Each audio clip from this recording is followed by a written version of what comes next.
In the dark, hidden corners of urban America, a battle rages on. It's a battle marked by colors, loyalty, violence, and a struggle for power. Among the warriors, there are those who rise above the rest, who command respect, fear, and even become a legend. The Crips are a formidable street gang alliance that originated in Los Angeles in 1969 and took root throughout the region's sun-kissed coastal regions. The alliance between Raymond Washington and Stanley Williams' two strongly individual gangs gradually morphed into a vast, loosely knit network of individual sets. Streets become battlegrounds as these groups become embroiled in open violence. Since roughly 1973, members of the Crip subculture have identified themselves visually by wearing a sea of blue apparel whenever they congregate. The Crips are well recognized as one of the largest and most dreaded street gang organizations in the United States. Their membership has ballooned to a frightening 30,000 to 35,000 as of 2008, spreading fear throughout many communities. Their history is marred by everything, from cold-blooded murder and daring robbery to complex drug dealing. Their complicated and often murderous history includes a long and deadly rivalry with the Bloods, another infamous group. Now, let us discuss some of the most notable members. Stanley "Tookie" Williams III. The birth of Stanley "Tookie" Williams took place on December 29, 1953 in Shreveport, Louisiana. His father abandoned the family when he was just a year old, setting him up for a rocky start in life. His mother, Louisiana Williams, was the rock in his life, and she moved the family to Los Angeles in 1959, residing in the city's seedy South Central neighborhood. Williams, a young boy, was a latchkey kid, since his mother had to work long hours at multiple jobs to support the family. For him, the streets were a place to play and cause as much havoc as possible. Williams's childhood recollections of getting money through unorthodox means were tinged with the brutal reality of street life. He noticed the local hustlers' bizarre wagers, such as those who could spit the furthest or win in a particularly vicious street brawl. In addition to merely watching from a distance, he actively took part in the going-on of the streets, even going as far as to treat injured canines following dogfights. By the time Williams was a teenager, he had already earned the reputation as a vicious street fighter. The west side of South Central knew him as a man to be wary of. His imposing presence led to him being expelled from George Washington Preparatory High School and other schools.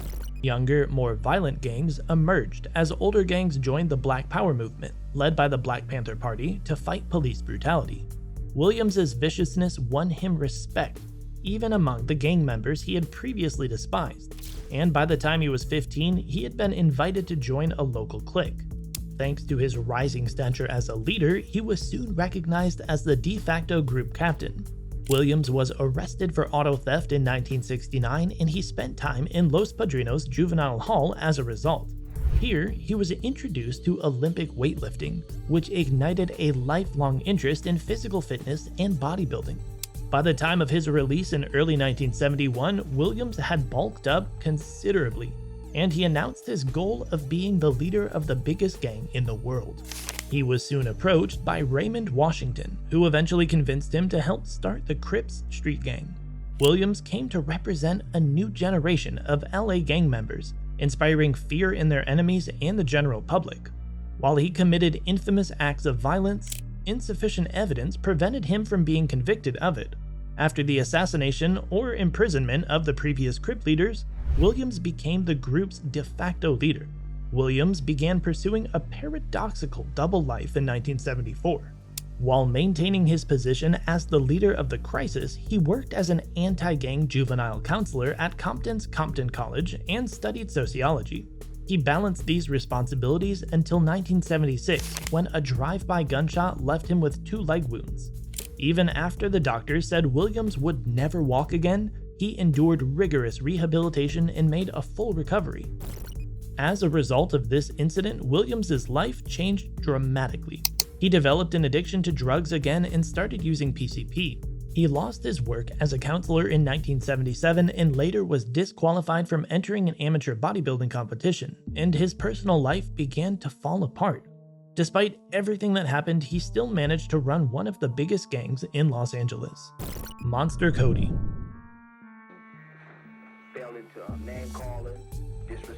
Cody Scott, better known as Shakur, was born in Los Angeles on November 13, 1963. He had a troubled and difficult upbringing.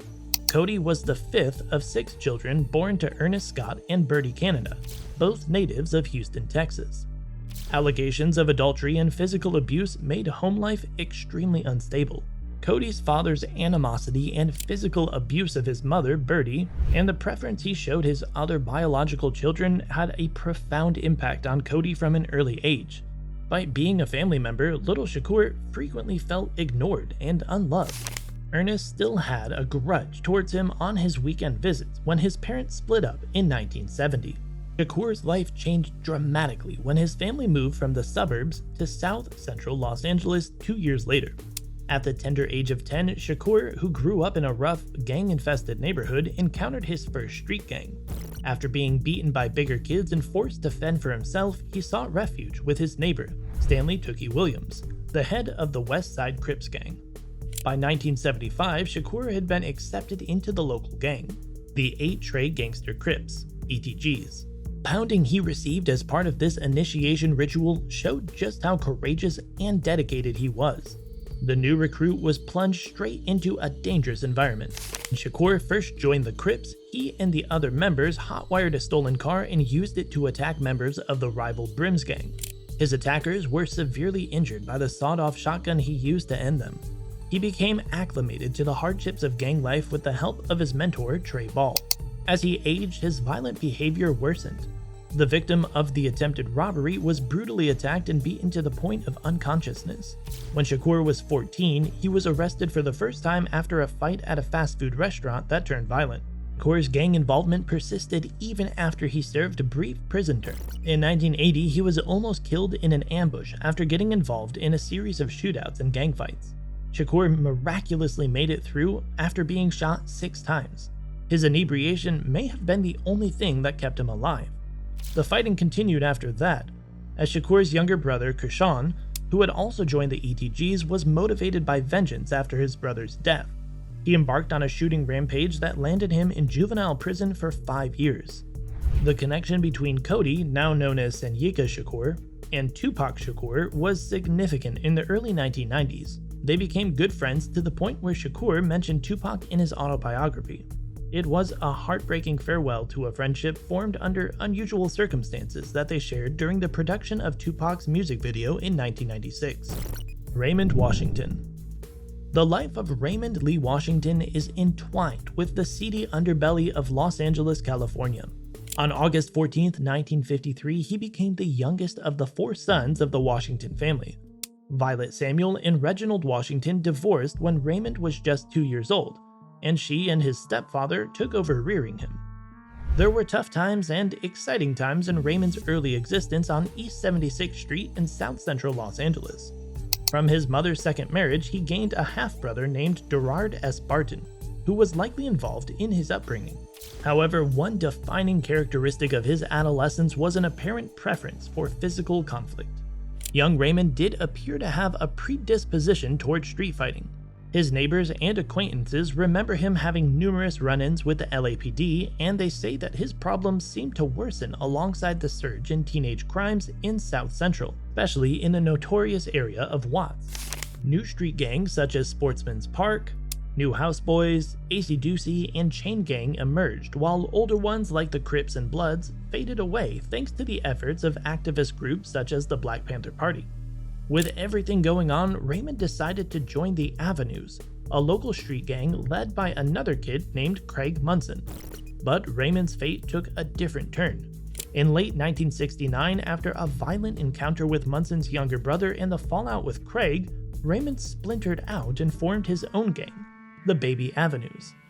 Raymond approached Stanley Williams, a well-known figure in the local gang scene, since he was inspired by the success of previous gangs and wanted to start his own. They discussed forming one cohesive gang of criminals. The Crips were formed after a daring attempt to bring rival gangs together under a common banner. In 1974, at the age of 21, Raymond was arrested for the first time for the serious charges of second-degree robbery. It marked a major transition.